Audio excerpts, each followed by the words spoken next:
हम इन चीजों को गंभीरता से लें। ड्रामा करने के लिए जगह बहुत होती है, जिसको करना है करते रहें। यहां ड्रामा नहीं, डिलीवरी होनी चाहिए।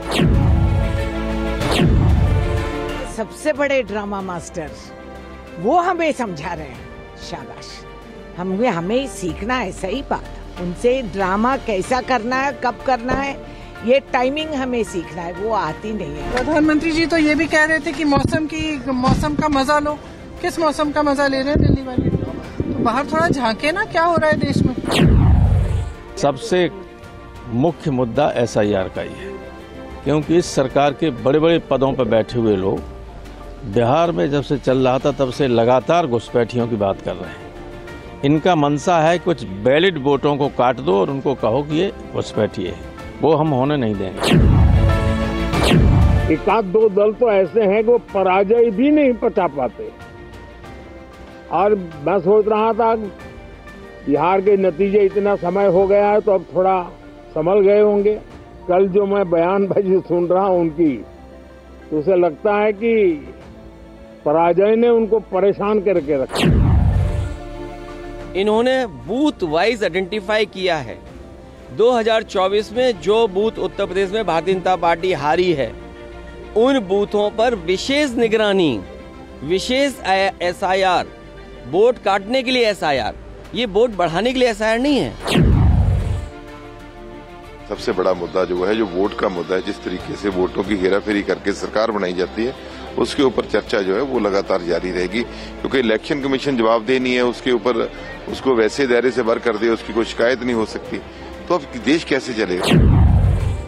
आतंकवादी यहाँ पे रह रहा है, घुसपैठिया यहाँ रह रहा है, बांग्लादेशी यहाँ रह रहा है, रोहिंग्या यहाँ रह रहा है। कोई बेटी ब्याह करके चलेगी अपने घर, तब भी उसके नाम पे वोट पड़ रहा है। नाबालिग बच्चों के नाम पर कोई दूसरा आदमी वोट कर रहा है। एक 3-3 विधानसभा में एक जिले में वोट हो रहा है, बगल के जिले में जाके। ये तो गलत, ये तो पाप है भाई, ये गलत बात है। नमस्कार, मैं हूं रमेश भट्ट। पार्लियामेंट्री डेमोक्रेसी में कंसेंसस होना चाहिए। इस देश की आवाम चाहती है जो देश का लोकतंत्र का सबसे बड़ा मंदिर हो, वहां उनसे जुड़े मुद्दों पर चर्चा हो, वहां उनसे जुड़े नीतियां बने, नीतियों पर सत्ता पक्ष और विपक्ष चर्चा करे। लेकिन अमूमन यह देखने में नहीं आता है। ज्यादातर संसद का समय विपक्ष के हंगामे के चलते बर्बाद चले जाता है। लेकिन यहां कहना बहुत जरूरी होगा कि संसद चलाने की बड़ी जिम्मेदारी सत्ता पक्ष के ऊपर है। जाहिर है, जब सत्ता पक्ष और विपक्ष मिलकर एक मत होकर काम करेंगे तो संसद में ड्रामा नहीं होगा, संसद में डिलीवरी होगी। तो इसके लिए जितनी जिम्मेदार जितना विपक्ष है, उससे कहीं ज्यादा सत्ता पक्ष भी है। और आज के जो हमारे महत्वपूर्ण सवाल है, क्या संसद में विपक्ष के हंगामे की वजह चुनाव में मिली हार है, जैसा कि प्रधानमंत्री ने कहा है? क्या विपक्ष लोगों से जुड़े मुद्दों पर बहस नहीं करना चाहता? क्या विपक्ष की SIR के मुद्दे पर संसद को ठप करने की रणनीति है? क्या सरकार SIR पे चर्चा नहीं करना चाहती? क्या इस बार भी संसद हंगामे की भेंट चढ़ जाएगा?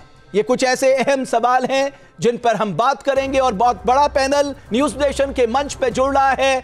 भारतीय जनता पार्टी के प्रवक्ता विजय शर्मा साहब, कांग्रेस पार्टी से डॉक्टर सूरज मंडल, तारिक खान साहब समाजवादी पार्टी से, श्वेता प्रिया मेरे साथ JDU से। आप सबका बहुत बहुत स्वागत है।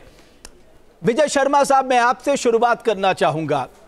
अगर आप वाकई चाहते हैं कि संसद में ड्रामा ना हो, डिलीवरी हो, तो इसकी सबसे बड़ी जिम्मेदारी आपको लेनी होगी। अगर आप चाह लेंगे तो साहब संसद में कामकाज होने लग जाएगा।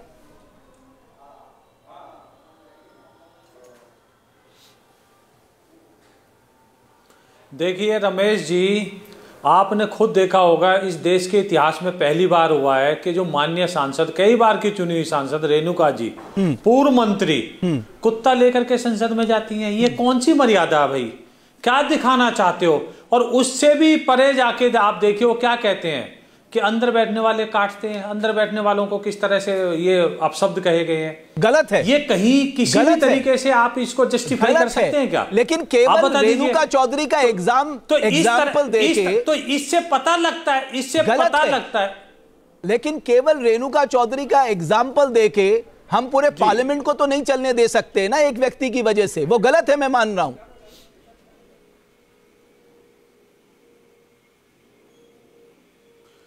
तो मैं वही कहना चाहता हूं कि आज पहला दिन है, पहले दिन गंभीरता के साथ हमारे को चर्चा करनी चाहिए थी। देश में बहुत सारी ऐसी चीजें हैं जहां चर्चा की आवश्यकता है, वहां गंभीर आप चर्चा करें। कोई आपको किसी तरह का, आपके पास कोई भी सरकार को देने के लिए कोई रोड मैप है तो वो संसद के अंदर बताएं। अभी मेरे यशस्वी प्रधानमंत्री जी ने बताया किस तरह से कि जो युवा सांसद हैं वो अपनी बात नहीं रख पा रहे हैं, वो अपने क्षेत्र की बातें रखना चाहते हैं, वो कुछ सीखना चाहते हैं। लेकिन विजय शर्मा साहब, वो बात आपकी सही है, लेकिन आज जो विपक्ष कह रहा है, आज विपक्ष ने नहीं ले रहे, उसी तरह से देश की जनता ने भी कांग्रेस को गंभीरता से लेना बंद कर दिया है। आज विपक्ष की ओर से गठबंधन को गंभीरता से लेना बंद कर दिया है। आज विपक्ष की ओर से 4 एडजर्नमेंट मोशन दिए गए और उसमें सब पे यह था कि जब SIR के चलते जो BLOs आत्महत्या कर रहे हैं, जो पूरा माहौल बन रहा है, उस पर हम चर्चा करना चाहते हैं। तो SIR के मुद्दे पे चर्चा क्यों नहीं हो सकती पार्लियामेंट में?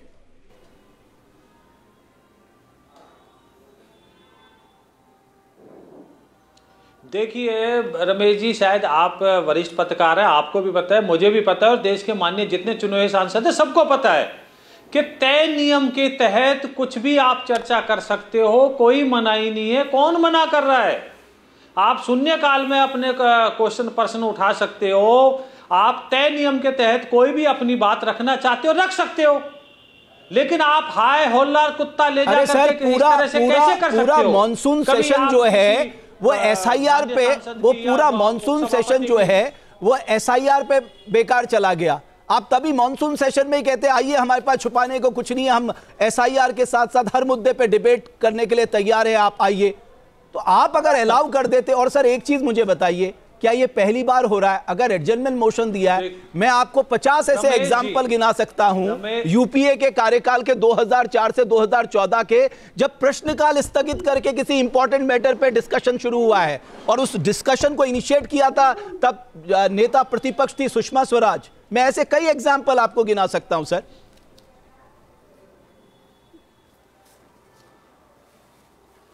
रमेश जी देखिए, आपको देखने की जरूरत है कि सरकार और सरकार के बनाए हुए नियम या किसी भी जो भी संवैधानिक संस्था है उसके बनाए हुए नियमों को सुप्रीम कोर्ट परख सकता है। जब SIR का मामला सब जुडिस था बिहार का, वहां माननीय सर्वोच्च न्यायालय में, और लगातार डेट पड़ रही थी, आर्गूमेंट हो रही थी, और वहां की तरफ ये जा रहे थे, और सारी पार्टियां मिलकर इन्होंने सारी बातें अपनी रखी हुई थी। तो मुझे तो लगता है ये बेईमानी थी कि आप बताइए सुप्रीम कोर्ट में आप अपनी बात रख रहे हैं, और वहां तो ऐसा हुआ कि खोदा पहाड़ और निकली चुईया। सुप्रीम कोर्ट ने इनको इनका दिखा दिया कि आप किस तरह से विरोध के लिए विरोध करते हो, क्योंकि कोई भी गैर कानूनी कार्य जो भी चुनाव आयोग ने किया था नहीं निकला, और उनको बाकायदा हरी झंडी दी गई कि आप SIR कर सकते हो, इसमें कोई भी गैर कानूनी नहीं है। आप क्यों कह रहे हैं पार्लियामेंट क्यों नहीं डिस्कस कर सकता SIR? चुनाव संपन्न हुए, पार्लियामेंट क्यों नहीं डिस्कस कर सकता SIR? पार्लियामेंट क्यों नहीं डिस्कस कर सकता SIR? इस देश में पार्लियामेंट कोई ऐसा मुद्दा नहीं है जिसमें पार्लियामेंट में डिस्कशन नहीं हो सकता। आप बताइए। ठीक है डॉक्टर सूरज मंडल, मैं आप लोगों से भी एक बात कहना चाहता हूं सर, आप लोगों की जिम्मेदारी है सरकार को अकाउंटेबल बनाने की। आप सदन के बाहर हल्ला करने को तैयार है, सदन के अंदर जहां आप उनको अकाउंटेबल ठहरा सकते हैं वहां आप उनको एहसान मौका दे रहे हैं। तो इससे बढ़िया मौका सरकार के लिए क्या होगा? कोई अकाउंटेबिलिटी आप तय ही नहीं कर रहे हैं। अगर मान लीजिए वो कह रहे प्रश्नकाल के बाद चर्चा करेंगे, आप प्रश्नकाल के बाद चर्चा कर लीजिए, कितना फर्क पड़ रहा है? जो डिस्कशन 11 बजे से शुरू होना है वो 12 बजे से शुरू हो जाएगा। देखिए बात ये नहीं है, अभी अपने माननीय प्रवक्ता जो बोल रहे थे उन्होंने जजमेंट भी दे दिया कि SIR में कुछ नहीं निकला है, मामला सब जुडिस है, वो बोल रहे हैं। और ये चुनाव से पहले, बिहार के चुनाव से पहले सुप्रीम कोर्ट में आया और तमाम डेटे पड़ रही हैं, अभी भी सुनवाई चल रही है, और ऐसे ऐसे खुलासे कोर्ट में हो रहे हैं, और चुनाव के दरमियान भी हुए। आप लोगों ने देखा कि किस तरह से कई ट्रेनें और ये जानते हैं ना कि कानून है कि आप शहर में एक कोने से दूसरे कोने पर जो वोट के लिए किसी को ले नहीं जा सकते हैं, और कम से कम 10-15 ट्रेनें देश के चारों तरफ से भारतीय जनता पार्टी ने ऑन रिकॉर्ड और कैमरा पे कहा है कि हम लोगों ने इसके पैसे दिए हैं, और लोगों ने भी कहा है। इसके साथ साथ आपने देखा कि किस तरह से ये पूरे चुनाव के दरमियान आचार संहिता को दरकिनार करते हुए 10,000 रुपए दिए। हालांकि उस 10,000 रुपए का खामियाजा बिहार की गरीब जनता भुगत रही है, जब उनके घरों पर आज बुलडोजर चल रही है। और सबसे अहम बात है कि आप तमाम सोशल मीडिया पे देख रहे होंगे कि लोग किस तरह से रो रहे हैं।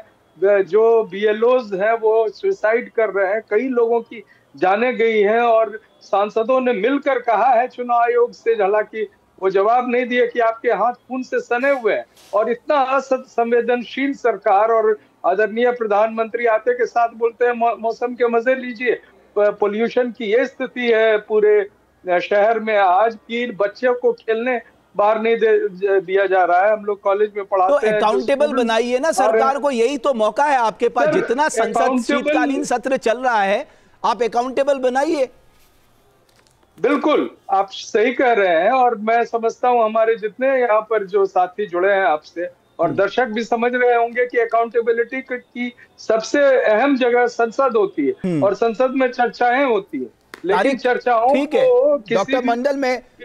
डॉक्टर मंडल, ठीक है। तारिक खान साहब, एक बात मैं आपसे भी जानना चाहता हूं, बिकॉज आप भी एक मजबूत पोजीशन में है लोकसभा में, तो आप लोग तो कह सकते हैं साहब, मिलकर विपक्ष ये कह सकता है कि साहब अगर इस विषय पे हम बातचीत करने के लिए तैयार हैं, अगर मामला ये फंसता है कि साहब कि प्रश्नकाल चलने देना, बिकॉज प्रश्नकाल इंपॉर्टेंट है, तो चलने दीजिए। मैं कह रहा हूं प्रश्नकाल के बाद वाले घंटे से चर्चा की शुरुआत हो जाए।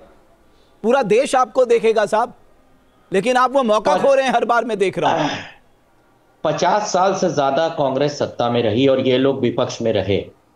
तो जब ये लोग विपक्ष में थे तो ड्रामा चल रहा था। सुषमा स्वराज, लाल कृष्ण आडवाणी, अटल बिहारी वाजपेयी, ये सब ड्रामा करते थे। जब कोई मुद्दा चाहते थे कि उस पर बहस हो तो वो ड्रामा था। 30 से ज्यादा लोग मर गए जो कर्मचारी थे, वो भारत के नागरिक थे। क्या प्रधानमंत्री 2 शब्द नहीं बोल सकते? मणिपुर पे कुछ नहीं बोलते, किसान मर जाते कुछ नहीं बोलते। आप SIR हो रहा है, जो कर्मचारी मर गए उनके ऊपर दबाव था, उस पर कुछ बोल सकते थे?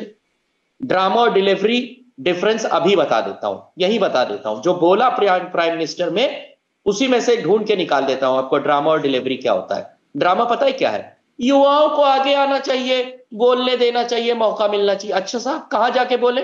नेपाल की संसद में।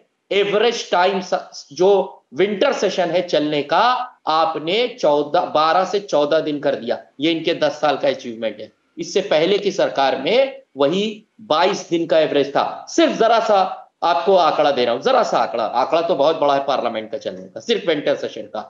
तो आपने क्या ड्रामा किया? युवाओं को मौका नहीं मिलता है, पार्लियामेंट के चलने का टाइम कम करिए तो युवाओं को मौका मिलेगा। क्या बात है?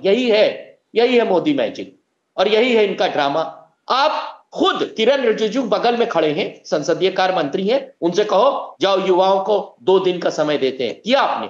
किया? ड्रामा किया सिर्फ। युवाओं क्षेत्र की बहुत समस्या, युवा को समय नहीं मिलता। अच्छा, राहुल गांधी आएंगे तय करने, किरण रिजिजू संसदीय कार्य मंत्री नहीं तय करेगा कि कौन सा मुद्दा क्या अलॉट किया जाता है लो युवा सांसद, नए सांसद। ड्रामा किया, ड्रामा उसी टाइम ड्रामा किया आपने। आपके पास ड्रामे के अलावा है ही क्या?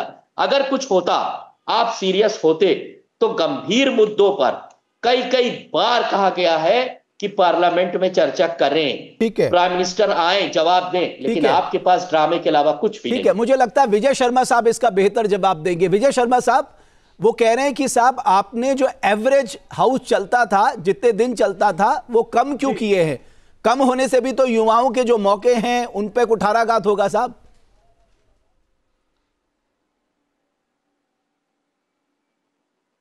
रमेश जी, चोर मचाए शोर। अरे भैया, जो अभी है निर्धारित है उसमें तो आप बहस करना नहीं चाहते, अपने प्रश्न उठाना नहीं चाहते। और तारिक जी ने जो बातें रखी है इनका मैं बिंदुवार जवाब दे देता हूं। कांग्रेस प्रवक्ता का भी, कांग्रेस प्रवक्ता ने कहा कि तोड़फोड़ की बात कही। अरे वो आपको पता होना चाहिए कि वो माननीय न्यायालय के आदेश पर तोड़फोड़ चल रही है। दूसरा, आपने किस तरह से बोला कि ये मणिपुर वाला, मणिपुर में जब देश में संसद में बहस हो रही थी, 5 मिनट बाद ये वॉकआउट करके भाग गए। ये इनका चाल चरित्र और चेहरा है, ये रोड के ऊपर संसद चलाना चाहते हैं। दूसरा, इन्होंने बोला कि दिन घटा दिए गए। आप मुझे बताइए, जब भी संसद सत्र चलता है कोई ना कोई मुद्दा झूठा ले आते हैं, नहीं तो इनके जॉर्ज सोरोस अंकल हैं, वो मुद्दा दे देते हैं, कभी हिंडनबर्ग, कभी कुछ कभी कुछ कभी कुछ, और यहां आके ये संसद ठप कर देते हैं। हम तो कहते हैं भाई हम बढ़ा देंगे। अब मैं बोलूं, नहीं स्वस्थ चर्चा तो कीजिए। विजय शर्मा साहब, कौन सा मुद्दा झूठा है? विजय शर्मा साहब, कौन सा मुद्दा झूठा है? SIR का मुद्दा झूठा है, पॉल्यूशन का मुद्दा झूठा है, सुप्रीम कोर्ट में महंगाई का मुद्दा झूठा है, चल रहा है बिहार का। तो मैं बताना चाहता हूं, चुनाव संपन्न हो चुके हैं, माननीय सुप्रीम कोर्ट ने कोई किसी तरह का स्टे नहीं किया। तो भाई आप ये भी देख लीजिए। अरे सर, मैं जवाब दूं क्या सर? मैं आ रहा हूं, 10 सेकंड। विजय शर्मा साहब, जो हमारी प्रोसेस है ना, वो प्रोसेस ये है कि सुप्रीम कोर्ट के डिसीजन को भी पार्लियामेंट पलट सकती है। ये आपने किया है साहब, जब CJI को उस पैनल में शामिल किया था आपने पलटा है। तो पार्लियामेंट सुप्रीम है साहब, इस पे तो किसी को बहस नहीं करनी चाहिए। मैं श्वेता जी आपके पास आ रहा हूं, लेकिन उससे पहले समाजवादी पार्टी के प्रवक्ता कुछ कहना चाह रहे हैं। आप मुझे बताइए कि चर्चा कैसे, रमेश जी, चर्चा रोड के ऊपर होगी क्या, सड़क के ऊपर होगी क्या चर्चा? सर चर्चा वैसे होनी चाहिए, सदन के अंदर होगी ना, चर्चा करें ना। ये अरे सर, मैं वही तो कह रहा हूं। कर रहा है, भाग जाते हैं। नहीं तो मैं यही तो सड़क पे चर्चा चाहते हैं रमेश जी। मैं बड़ी जिम्मेवारी के साथ कहना चाहता हूं, ये तो कुत्ते लाकर वहां चर्चा कराना चाहते हैं। ये चर्चा का ये नियम है क्या? सड़क के ऊपर कौन सी संसद चलती है, कौन सी सदन चलता है? वही मैं कह रहा हूं तारिक खान साहब, आप चर्चा करना चाहते हैं, आप सदन के पास सब कुछ कर रहे हैं, काली पट्टी बांध रहे हैं, आप यूनिटी दिखा रहे हैं, सब कुछ कर रहे हैं। अरे तारिक खान साहब, पार्लियामेंट में उठाइए ना मुद्दे। लोकसभा राज्यसभा के पटल इसीलिए तो बनाए गए हैं, इन प्लेटफॉर्म का इस्तेमाल करिए, बताइए देश को कि क्या क्या गलत हो रहा है, जिम्मेदार जवाबदेह बनाइए सरकार को, प्रश्नकाल में सवाल पूछिए, मुश्किल में डालिए सरकार को, इसीलिए तो ये पार्लियामेंट है। SIR के वजह से 35 भारतीय एसेट जो थे वो मर गए, शहीद हो गए। ये जॉर्ज सोरोस का मुद्दा है, इसको जॉर्ज सोरोस से को रिलेट किया जाएगा। रमेश जी पे मेरा जवाब लेना। अभी दीजिएगा जवाब। हम अगर चाहते हैं कि जो लोकतंत्र का मंदिर है, आपने बहुत अच्छी बात कही है एंकर महोदय, इनके पास सारी ताकत है। अभी जब दिल्ली सरकार को पावर्स दिए गए थे, अध्यादेश लाके बदल दिया। सुप्रीम कोर्ट से बड़ी अगर कोई अदालत है तो वो जनता की अदालत है और उसका नाम संसद है, पार्लियामेंट है। और आप उसके बहाने ढूंढते हैं कि नहीं साहब हम इस चीज की चर्चा नहीं कर सकते। अभी बताता हूं, जो आप ये कहेंगे कि जिसका जवाब नहीं दिया जा सकता उस चीज की चर्चा हम पार्लियामेंट में नहीं कर सकते, ये बहाना खोज के रखा है, क्योंकि चुनाव आयोग तो आएगा नहीं जवाब देने, उससे रिलेटेड कोई मंत्री होगा, गृह मंत्री जवाब दे सकता है। अरे कौन सी बात की चर्चा नहीं कर सकते? आप तो सुप्रीम कोर्ट के ऑर्डर को पलट सकते हैं। कई सरकारों ने किया, आपने अभी रिसेंटली किया, आपने उदाहरण दिया, एक उदाहरण मैं दे रहा हूं। बात कर लेते हैं, चर्चा कर लेते हैं, विपक्ष का मुंह भी बंद हो जाएगा। लेकिन ये विपक्ष का मुंह बंद नहीं करना चाहते हैं, आप ये समझ लीजिए बात। क्यों? क्योंकि तब इनका मुंह काला हो जाएगा। विपक्ष का मुंह बंद नहीं। अभी जवाब देने दीजिए विजय शर्मा साहब को, फिर मैं श्वेता जी के पास जा रहा हूं। विजय जी आप जवाब दे दीजिए प्लीज। जी देखिए रमेश जी, इन्होंने 35 मौतों की बात की। एक भी मौत होती है बड़ी दुखद है और बड़ी दुखदाई है। लेकिन मैं ये बताना चाहता हूं, मेरे भाई ये आंकड़े कहां से लाए हैं? ना तो वेस्ट बंगाल की सरकार के औपचारिक ये किसी तरह के आंकड़े हैं, ना स्वास्थ्य विभाग के हैं, ना ये पुलिस के हैं, ना चुनाव आयोग के हैं। तो ये आंकड़े 35 आंकड़े जो 35 मौतों के लाए हैं तो आप क्या कह रहे हैं? ये जो आंकड़े विपक्ष बता रहा है विजय शर्मा साहब, ये झूठ बता रहा है। तो कोई ये जो मौत के आंकड़े बताए जा रहे हैं ये झूठे हैं विजय शर्मा साहब। शर्म आनी चाहिए, शर्म, इनको शर्म आनी चाहिए। जो नागरिक भारत के एसेट थे 35 लोग, 11 उत्तर प्रदेश में मर गए। पास आंकड़े हैं तो ये लेके आए ना। ओके, मैं अब आपके पास, आप दोनों एक मिनट, या तो तारिक खान साहब एक मिनट रुक जाइए। श्वेता जी या राज्य सरकार ने श्वेता जी, एक युवा होने के नाते आप इस पार्लियामेंट से क्या अपेक्षा रखती हैं?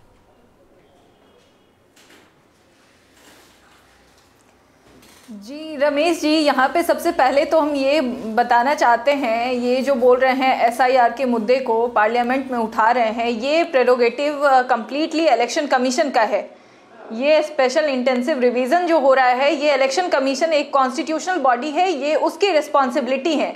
और ये पहली बार ऐसा नहीं हुआ है जब ये लोग जो मुद्दा पार्लियामेंट में नहीं उठाया जाना चाहिए या जो पार्लियामेंट में डिसाइड नहीं हो सकता है, उन मुद्दों को उठाते हैं। उसका एक उदाहरण हम आपको देना चाहते हैं। इससे पहले भी हो चुका है राफेल वाला मुद्दा, जिसमें इन्होंने बोला कैसे होता है, प्राइस क्या रहेगा, बहुत सारी चीजें। तो वो नेशनल सिक्योरिटी को देखते हुए वो पार्लियामेंट में डिस्कस नहीं किया जा सकता था। ये हम आपको एक उदाहरण दे रहे हैं। और जब सुप्रीम कोर्ट इसी मुद्दे में जाया गया तो सारे इंफॉर्मेशन दिए गए थे एनक्लोज्ड एनवेलप में, ताकि वो नेशनल सिक्योरिटी की बात थी। तो इन्हें यही नहीं पता है कौन सा मुद्दा हमें कहाँ उठाना है, कहाँ नहीं उठाना है। श्वेता जी, मैं आपसे एक बात कहना चाहूंगा कि जो चुनाव आयोग का कंडक्ट ऑफ रूल्स है या चुनाव आयोग का रिप्रेजेंटेशन ऑफ पीपल एक्ट 1951 है, वो भी तो इसी पार्लियामेंट ने बनाया है ना। जो चुनाव आयोगों को अधिकार दिए गए वो भी तो इसी पार्लियामेंट ने कानून बना के दिए हैं ना।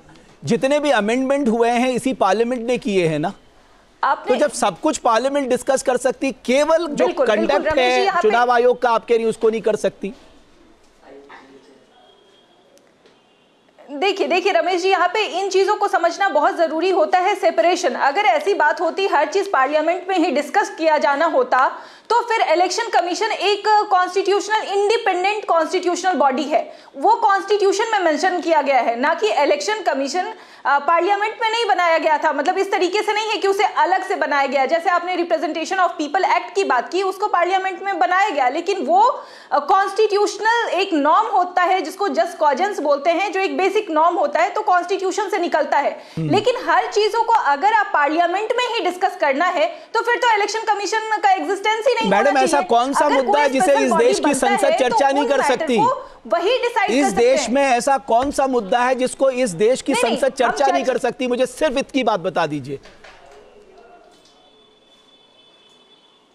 अगर मैंने आपको अभी बताया जो नेशनल सिक्योरिटी का था उसमें भी नहीं कर सकते हैं। अब ये जब ये पावर अंडर आर्टिकल 324 क्लॉज 1 आप उसका देखेंगे तो इलेक्टोरल रोल्स बनाने का पूरा अधिकार इलेक्शन कमीशन का है। एग्री। और उसमें अगर विपक्ष को ये लग रहा है उस प्रक्रिया में कहीं खामी है, एग्री श्वेता जी, अगर विपक्ष को ये लग रहा है उस प्रक्रिया में कुछ खामी है, वो प्रक्रिया सही से काम नहीं कर रही है, तो वो क्यों नहीं डिस्कस कर, वो कहां डिस्कस करेंगे? मुझे बताइए इसको। अगर वो इस देश की संसद में इस मुद्दे को डिस्कस नहीं कर सकते तो कहां करेंगे? अगर उन्हें लगता है कि खामी है तो एक प्रोसीजर फॉलो करेंगे। अगर वो संविधान को मानते हैं तो संवैधानिक प्रक्रिया को भी मानेंगे और उसका प्रोसेस है। वो इलेक्शन कमीशन में रिटन कंप्लेंट कर सकते हैं, सुप्रीम कोर्ट जा सकते हैं, जो कि मैटर सब जुडाइस है। श्वेता जी, मैं जानता हूं आप वकील हैं, लेकिन मैं सिर्फ इतना निवेदन करना चाहता हूं, भारत में ऐसा कौन सा मुद्दा है जिसे इस देश की संसद चर्चा नहीं कर सकती? वकील साहब से मेरा एक सवाल है। आप बोलिए, पूछिए खान साहब। आप चर्चा कर सकते। मैं भी टिप्पणी करना चाह रहा हूं। हाँ, मैं आ रहा हूं टैगोर साहब। खान साहब पूछ लीजिए जल्दी से। वकील साहब आप ये बताएं कि आप पीपल्स रिप्रेजेंटेशन एक्ट की बात कर रही हैं। ऐसे तो नागरिकता डिसाइड करने का अधिकार उनका नहीं है। आप रोल को ठीक कर सकते हैं। पूरा जो रोपा है उसको पढ़ लीजिए, जगह जगह क्या लिखा हुआ है। उसमें सारे प्राविधान लिखे हुए हैं कि जो बॉर्न होगा वो इंडियन होगा, साबित करेगा वो, लेकिन वो अधीन कभी भी चुनाव आयोग के नहीं रहेगा। दूसरी बात, हमने अपनी संसद में जब चाहा, जिन मुद्दों पे चाहा, जब लड़ाई हो रही थी 62 में 65 में, तब भी पार्लियामेंट को बुलाकर चीजों को चर्चा की गई, ट्रांसपेरेंसी बढ़ाई। तब नहीं आया कि ये सब गुप्त जानकारी लीक हो जाएगी, तब नहीं हुआ। अच्छा चलिए ये सब छोड़ दीजिए, 2 मिनट का कंडोलेंस करा सकती हैं आप? 35 लोग मरे हैं, प्रूफ है बाकायदा। 11 का तो यूपी में माननीय अखिलेश यादव जी ने, एक महान नेता जिन्होंने 2-2 लाख रुपए दिए, इन्होंने तो एक बार, जो हिंदू हृदय सम्राट कहते हैं अपने आप को, हिंदुओं के बताते हैं कि हम रक्षक हैं, बटोगे तो कटोगे, ये भक्षक बन गए। यूपी में 11 लोग मरे, सब के सब हिंदू हैं। क्या किया आपने? क्या किया? चलिए पार्लियामेंट में 2 मिनट का कंडोलेंस करा दीजिए। चलिए खान साहब, आपने कंडोलेंस करा दीजिए। नहीं, चर्चा नहीं हो सकती, मैंने मान ली बात। आपने मुझे वकील कह के मुझसे एक सवाल पूछा है, हम आपको बताते हैं। नहीं, आपने एक सवाल किया है, आपने वकील साहब बोलते हुए मुझसे ये सवाल किया है कि इलेक्शन कमीशन का ये राइट नहीं है कि वो नागरिकता डिसाइड करे। बिल्कुल नहीं है। ये आपसे किसने कह दिया कि वो नागरिकता डिसाइड कर रहे हैं? बिल्कुल नागरिकता डिसाइड नहीं कर रहे हैं। और आपने अपने ही सवाल में एक जवाब दे दिया है जिसमें आपने ये बोला, इलेक्शन कमीशन ने ये बोला है कि नागरिकता प्रमाणित करो। प्रमाणित करने का मतलब ये होता है कि ऑलरेडी जो नागरिक हैं वो आए हमारे पास और ये प्रमाण दे कि वो नागरिक है, नागरिकता वो डिसाइड नहीं कर रहे हैं। लेकिन अगर आपने दे दिया, श्वेता मैं एक बात ऐड कर दूं, तारिक खान साहब, वोट का अधिकार तो भारत के नागरिक को ही मिलेगा ना, वोट का अधिकार तो भारत के नागरिक को ही मिलेगा, इसमें तो कोई कंफ्यूजन ही नहीं है। और ये चुनाव आयोग का, ये चुनाव आयोग को संविधान ने शक्ति दी है बस इलेक्शन कि वो एक रोल, एक फेयर एंड ट्रांसपेरेंट रोल तैयार कर सकता है, इलेक्शन रोल तैयार कर सकता है, वोटर रोल तैयार कर सकता है। गृह मंत्री कह रहे हैं कि इसको एनआरसी ही समझिए, तो गृह मंत्री एम्पावर कर रहे हैं, गृह मंत्री एम्पावर कर रहे हैं चुनाव आयोग, क्योंकि आप एनआरसी करिए, चुनाव आयोग एनआरसी नहीं कर सकता, मगर गृह मंत्री एम्पावर कर रहे हैं, अपने मुंह से कह रहे हैं कि ये छोटा एनआरसी। ठीक है, डॉक्टर सूरज मंडल को मैं लाना चाहता हूं, वो कुछ कहना चाह रहे हैं। डॉक्टर सूरज मंडल जी, मैं ये बताना चाह रहा था कि आधी अधूरी जानकारी जो होती है वो बिल्कुल एक तरह से ठीक नहीं होती है। इन्होंने एसआईआर के बारे में कहा कि ये अधिकार है, संवैधानिक अधिकार है।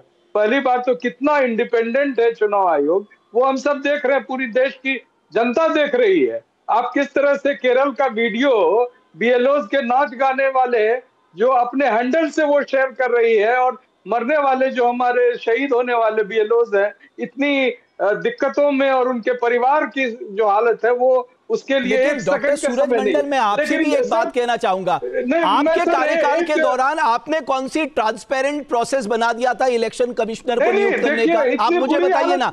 आप बेशक आज कह सकते हैं कि साहब ये जो पूरा पैनल है इसमें सरकार का पक्ष ज्यादा मजबूत है, वेटेज सरकार का ज्यादा है। आपके दौर में कौन सा ट्रांसपेरेंट प्रक्रिया थी, मुझे ये बता दीजिए आप। भाई कांग्रेस पार्टी को ये भी तो जवाब देना होगा, आपने भी अपनी पसंद का इलेक्शन कमिश्नर बनाया ना। देखिए, मैं उस जवाब पे आता हूं। मैं एक लाइन केवल कह देना चाहता हूं कि एसआईआर का जो निर्देश है या जो हुआ, पहले ये होता था कि अपडेट किया जाता था। ये अभी जो किया जा रहा है कि पूरे के पूरे इलेक्टोरल रोल्स को मिटाकर एक ओनस देते हुए पूरे नागरिकों को कि आप आवेदन कीजिए, आप आइए, और उसके बाद इस तरह से पूरे, एक तो जनगणना हुई नहीं है, लेकिन सर डिलीशन और एडिशन की पावर तो है ही ना, चुनाव आयोग के पास डिलीशन और एडिशन की पावर तो है ही। ये रूल 6 रूल 7 क्या है सर? सुन लीजिए ना, एक 2003 में भी हुआ, इन्होंने कहा 2003 का डॉक्यूमेंट इलेक्शन कमीशन ने छुपा लिया। जब उस डॉक्यूमेंट को सामने लाया गया तो उसके ठीक विपरीत इनकी कार्यशैली है। आप बट मैं आपसे ये कहूं, अच्छा एक बात बताइए, नहीं डॉक्टर सूरज मंडल, आज तक तो चुनाव आयोग ने कई रोल रिवीजन किए हैं, आप 2003 को ही एम्फेसिस क्यों दे रहे हैं? आप 2003 को ही एम्फेसिस क्यों दे रहे हैं? और दूसरी बात डॉक्टर मंडल, दूसरी बात आप ये क्यों मान के चलते हैं कि कोई भी चुनाव आयोग जो है वो 2003 की प्रक्रिया को ही आगे बढ़ाएगा? वो क्यों नहीं आज की प्रक्रिया में कुछ चेंजेस कर सकता? उसके पास ये ताकत है?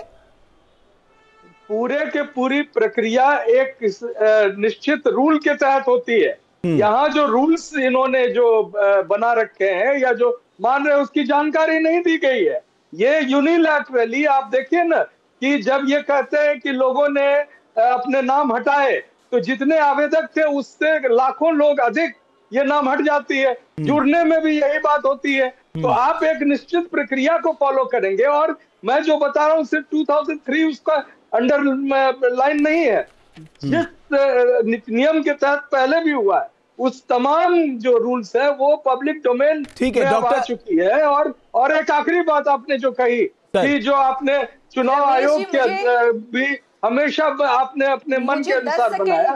देखिए मेरी बात सुन लीजिए, फिर आप डॉक्टर मंडल, मैं केवल 30 सेकंड के लिए रुक रहा हूं, उसके बाद मैं आपके पास आ रहा हूं।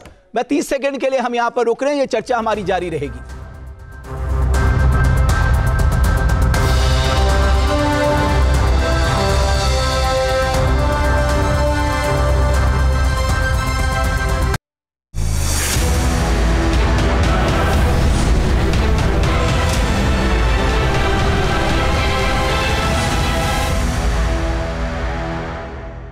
तो सवाल यह है कि पार्लियामेंट में अगर डिबेट नहीं होगी, डिस्कशन नहीं होंगे, कानून नहीं बनेंगे, तो पार्लियामेंट कैसे चलेगी? और यह जवाबदेही और जिम्मेदारी क्यों नहीं तय होती? जनता के करोड़ों रुपए पार्लियामेंट सेशन चलाने में लगते हैं साहब। अगर मैं 2012 के आसपास की बात करूं, तब बताया गया था कि 1 घंटे में तकरीबन 1.5 से 2 करोड़ रुपए खर्च होते हैं। आज वो बढ़ के कितने हो गए होंगे? हमने तब भी ये सवाल उठाया तो काम नहीं तो भत्ता नहीं, लेकिन क्या फर्क पड़ता है इससे? अगर भत्ता नहीं भी मिलता है तो बहुत छोटी बात है। बट इस देश में जो हमने जनप्रतिनिधि चुन के भेजे हैं, देश की सबसे बड़ी संसद में, सब उनकी जिम्मेदारी और जवाबदेही तय होनी चाहिए। वो अगर देश के मुद्दे नहीं उठा पा रहे हैं तो फिर वो क्यों हैं वहां पर? ये सिर्फ सरकार को भी सोचना होगा, उतना ही विपक्ष के नेताओं को भी सोचना होगा। विजय जी, मैं आपसे एक और निवेदन करना चाहता हूं। पहले आप मुझे ये बताइए, संसद बढ़िया तरीके से कब चल सकती है? जी,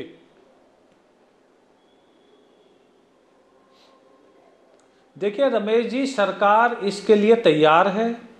नहीं, कब चल सकती है मैं कह रहा हूं। हम आज, अब मुझे लगता है कि आपने यशस्वी प्रधानमंत्री जी की बातें सुनी नहीं। जब विपक्ष हमें सहयोग करेगा, हम चर्चा के लिए तैयार हैं। विजय जी, बस विजय जी, चर्चा कीजिए विजय जी, विजय जी, बस और रही बात विजय जी की बातें, विजय जी बस 1 मिनट सर, आपने बिल्कुल ठीक कहा। जब विपक्ष आपको मदद करेगा तब सदन अच्छी तरह चलेगा। सर, एक फैक्ट मैं रखना चाहता हूं। भारत के संसदीय इतिहास में 2009 से 2014 में तक 37% लोकसभा का टाइम बर्बाद हो गया, 68 बिल्स लैप्स हो गए। जब यूपीए सेकंड चल रहा था, वहां भी मुद्दे थे, चाहे वो कोलगेट था, 2G स्कैम था, CWG स्कैम था, तमाम अलग अलग मुद्दे थे। लेकिन सबसे प्रोडक्टिव टाइम कब रहा विजय जी? अब ये सुन लीजिए, तो 17 लोकसभा का फर्स्ट सेशन सबसे प्रोडक्टिव, और प्रोडक्टिविटी जो है लोकसभा की 135% साहब। तो आप मुझे बताइए, सबसे ज्यादा खराब जो है यूपीए का सेकंड टेन्योर रहा। इसका मतलब आपने तब सत्ता पक्ष का सपोर्ट ही नहीं किया। 68 बिल लैप्स कर गए सर। भारत के इतिहास में सबसे खराब प्रदर्शन करने वाली लोकसभा रही वो। उसके लिए कौन जिम्मेदार है? आप तब प्रतिपक्ष में थे सर।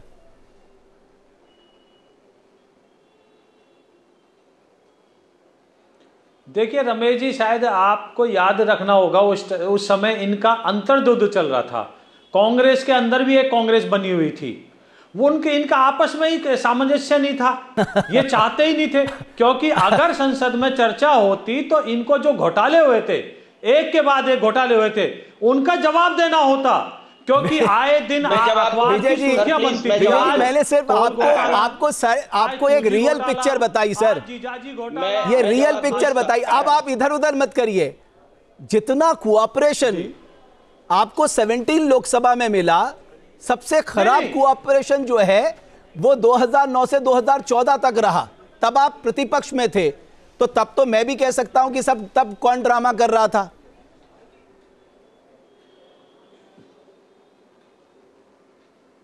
नहीं रमेश जी, देखिए आप तुलना नहीं कर सकते। आप मुझे बताइए, भारतीय जनता पार्टी की सरकार 11 साल हो गए, कौन सा एक भी आरोप है किसी तरह का भ्रष्टाचार का?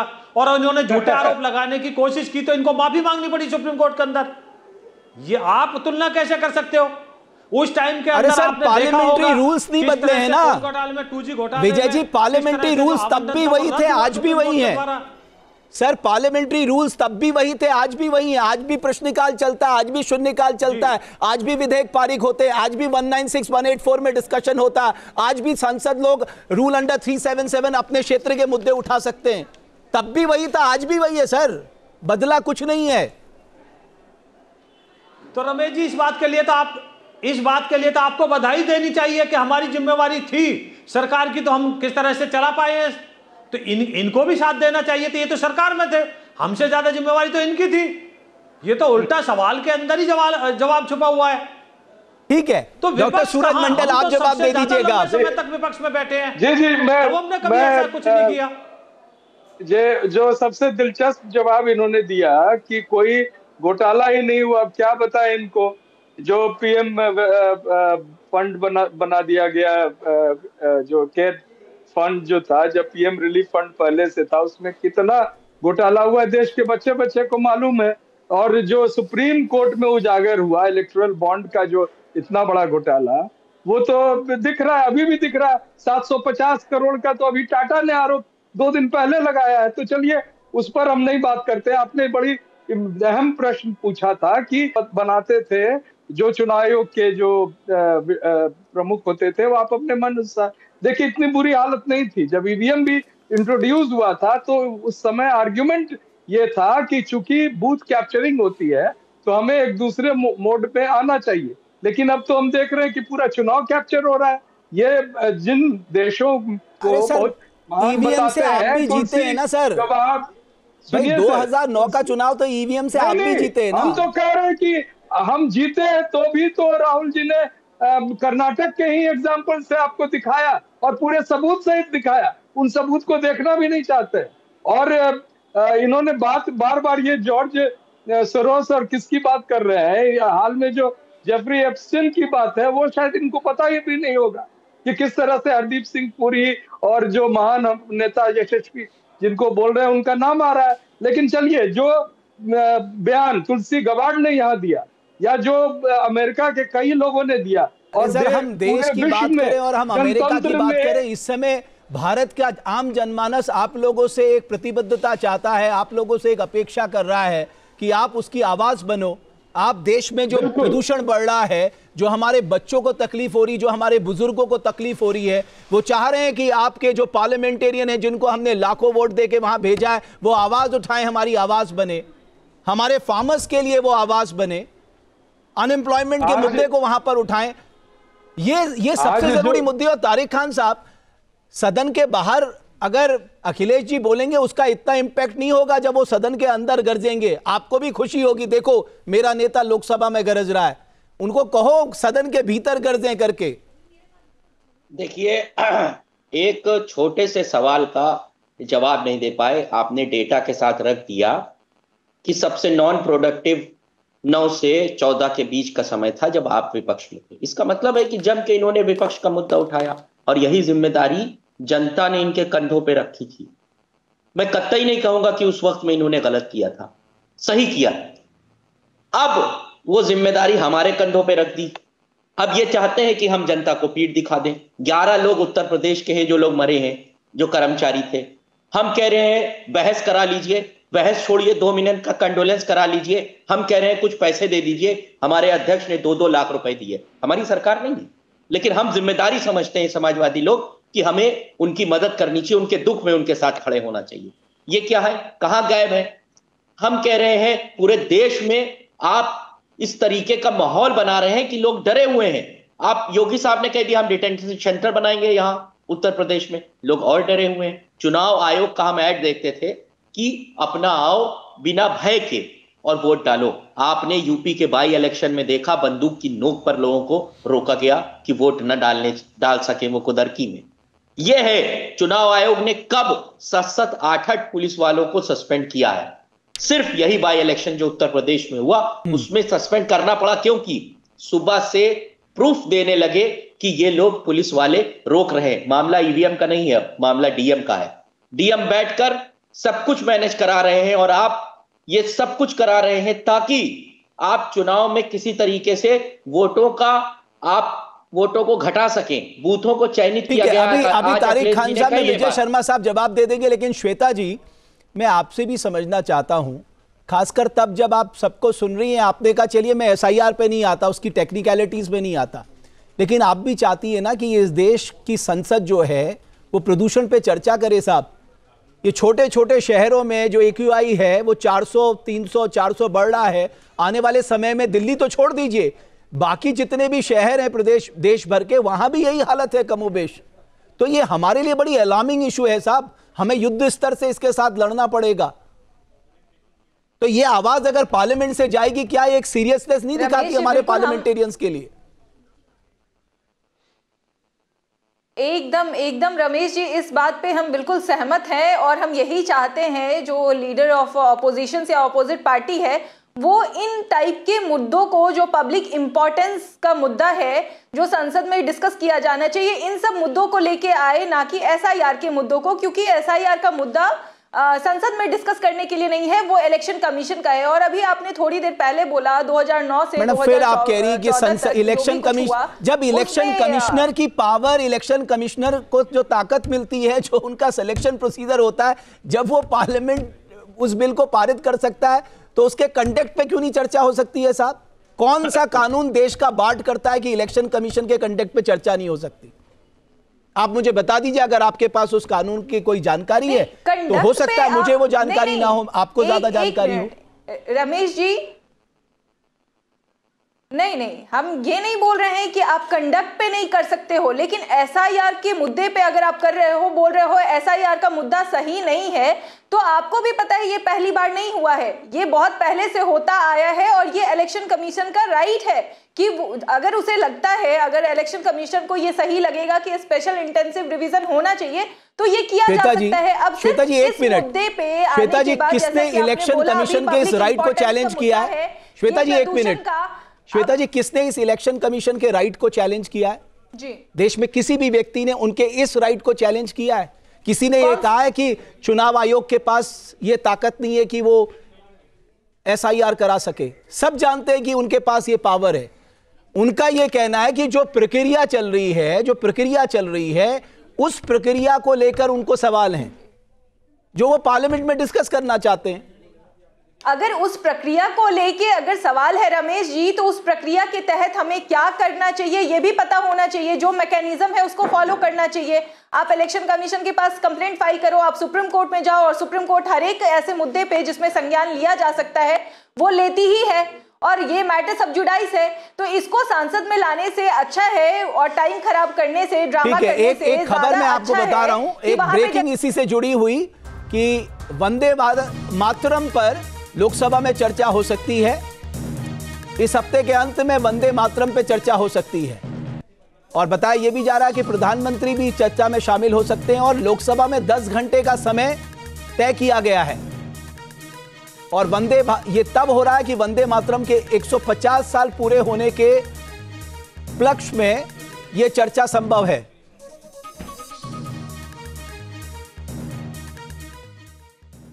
बिल्कुल वंदे मातरम पे भी चर्चा होनी चाहिए, लेकिन विजय शर्मा साहब आपको क्या लगता है, पॉल्यूशन पे चर्चा होनी चाहिए या नहीं होनी चाहिए?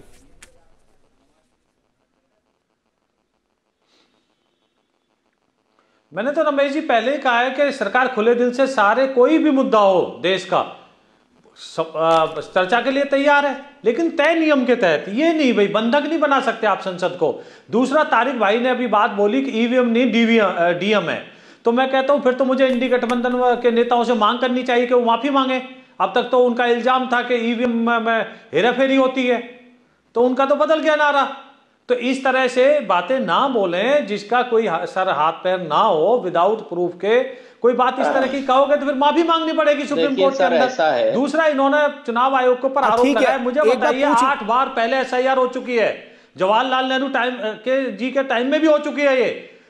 जब ये कहते हैं कि एसआईआर से हमें दिक्कत नहीं, तो दिक्कत कहां है फिर? नहीं, टाइम बढ़ा दिया चुनाव आयोग ने भी। आप जो पूछ रहे हैं पूछ लेते तारिक खान साहब से। तारिक खान साहब, ये अगर ईवीएम का संशय दूर हो गया है क्या? हाँ, नहीं, देखिए, सबसे पहले इनके सांसद जेबीएल नरसिम्हा ने पूरी किताब लिखी ईवीएम की कमियों पर, जिसमें प्रस्तावना लालकृष्ण आडवाणी ने लिखी। तो सवाल तो उन्होंने उठाए थे। अब हम कहते हैं कि आप सारा चुनाव आपका नल एंड वॉइड है। लालकृष्ण आडवाणी ने जो सवाल उठाया, पहला जवाब, एसआईआर प्रक्रिया होती रही है, 2-2.5 साल लगते थे उसमें।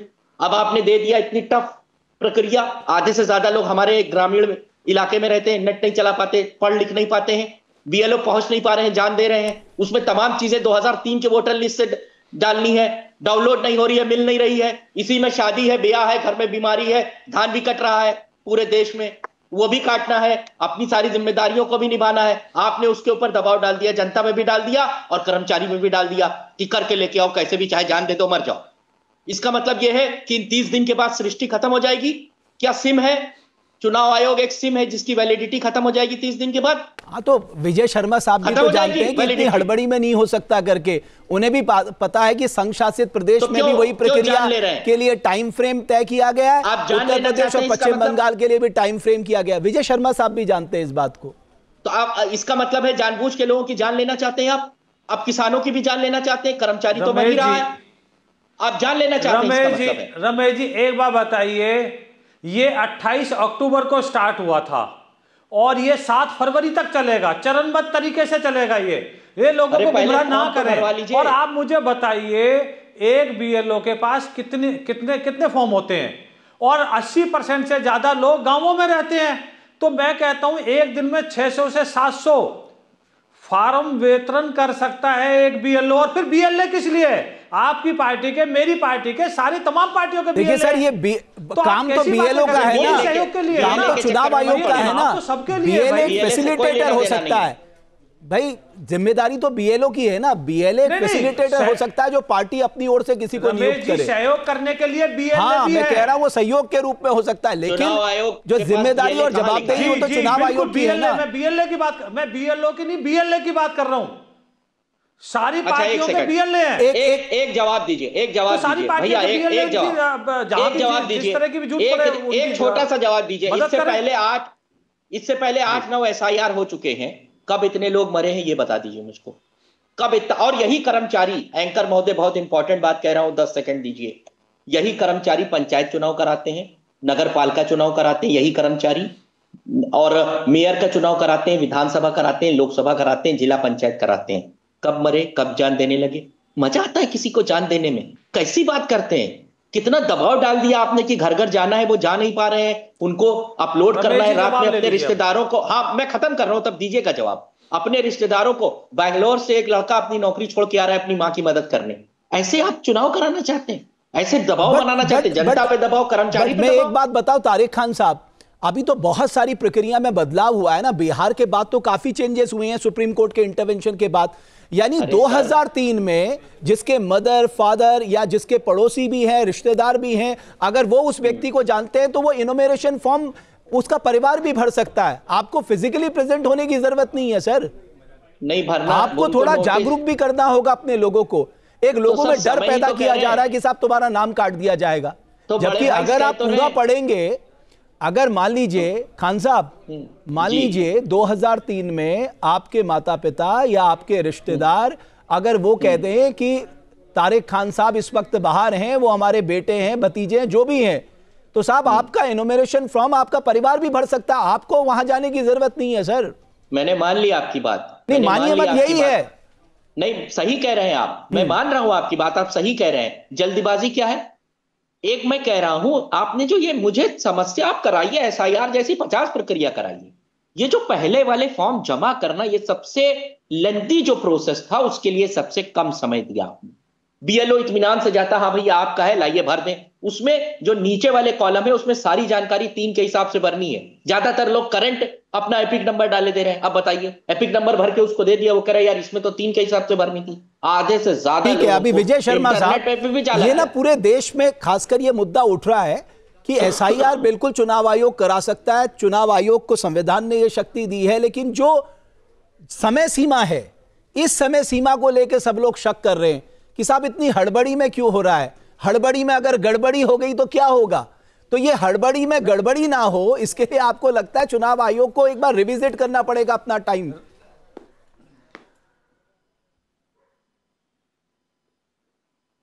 रमेश जी, पहले ही समय बढ़ा दिया गया है, सबको पता है। और दूसरा, ये BLO की मौत की बात करते हैं, ये देखिए मैं आपको एक सूरत की महिला का दिखाता हूं।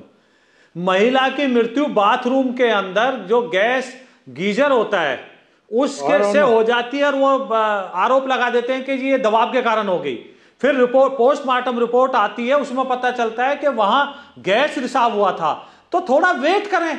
विजय शर्मा साहब, मैं मान लेता हूं आपने गुजरात का एग्जांपल दिया, बट ये तो मैंने भी कई ऐसे वीडियोस देखे हैं जिसमें एक वीडियो यूपी का मैं देख रहा था। मैं आपको दिखा देता हूं, एक डाटा दिखा देता हूं। ये शेमफुल स्टेटमेंट है। इसमें 28 अक्टूबर का, ये शर्म आनी चाहिए ऐसी बात करते हुए। देखिए, वो शहीद हैं, उनको सलाम करिए। स्टार्ट होती है ये, और ये उनके लिए कंडोलेंस नहीं कर पा रहे हैं आप।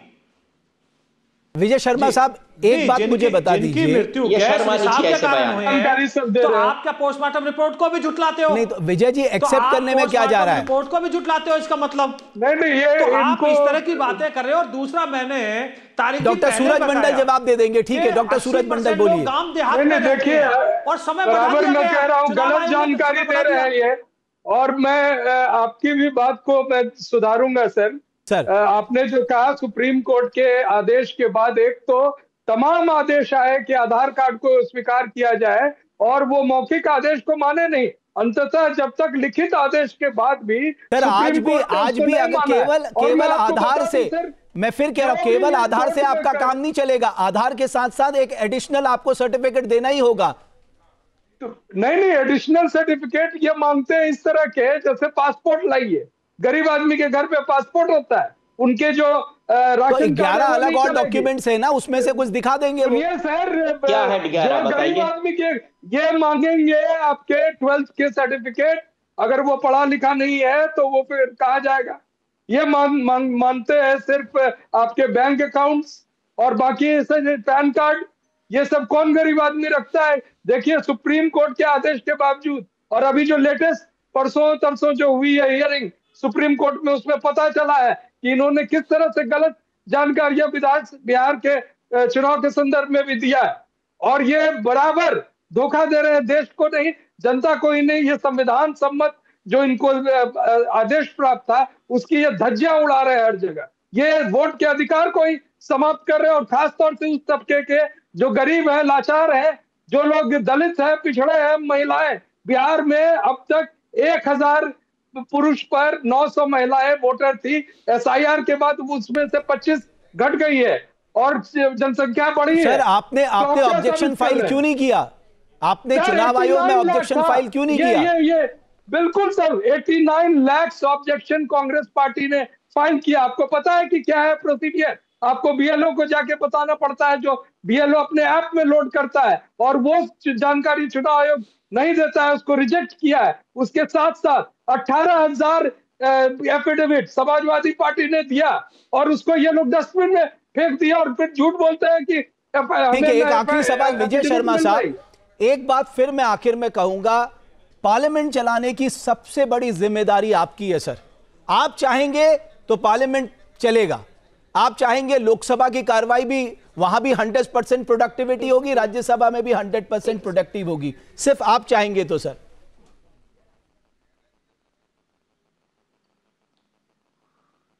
रमेश जी आप हमारा 11 साल का ट्रैक रिकॉर्ड देख लीजिए, हम हमेशा चाहते हैं, और आपने भी देखा होगा माननीय राजनाथ जी रक्षा मंत्री जी के नेतृत्व में सर्वदलीय बैठक हुई थी, सब लोगों के सामने बैठ के हुई थी, सारी पार्टियों के साथ हुई थी, तो क्या दिक्कत है हमारे को? आए स्वस्थ चर्चा करें। मणिपुर पर भी इन्होंने ऐसी हंगामा किया था, और जब चर्चा हुई तो भाग गए। तो इनको देख लीजिए ना कितने सीरियस है ये। राहुल गांधी जी सदन में होते नहीं है।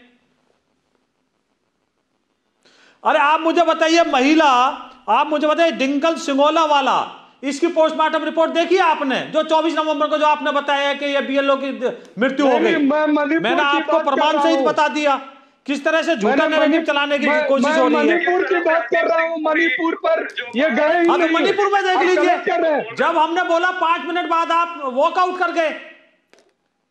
क्या बात करते हैं ये? आप संसद में कहो तो मैं आपको, आप अपना नंबर दीजिए, मैं आपको भेज देता हूँ डिबेट के, वो संसद के खंगाल लीजिए आप। गलत है इस चैनल। अरे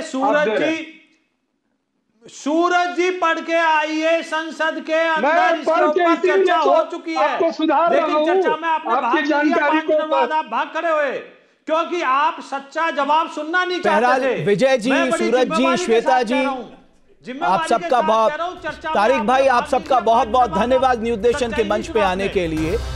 एक बात सही है, देश का जनमानस चाहता है कि उसके जनप्रतिनिधि उससे जुड़े मुद्दों पर पार्लियामेंट में डिबेट और डिस्कशन करे, उसके पक्ष में नीतियां बनाए, उसके लिए कानून पारित करे। लेकिन अगर ऐसे ही हंगामे के भेंट हमारी संसद की प्रक्रिया चलती रही तो संसद की जवाबदेही का क्या होगा? ये सबसे बड़ा सवाल आज सबके सामने है। बहुत धन्यवाद हमारी चर्चा को देखने के लिए।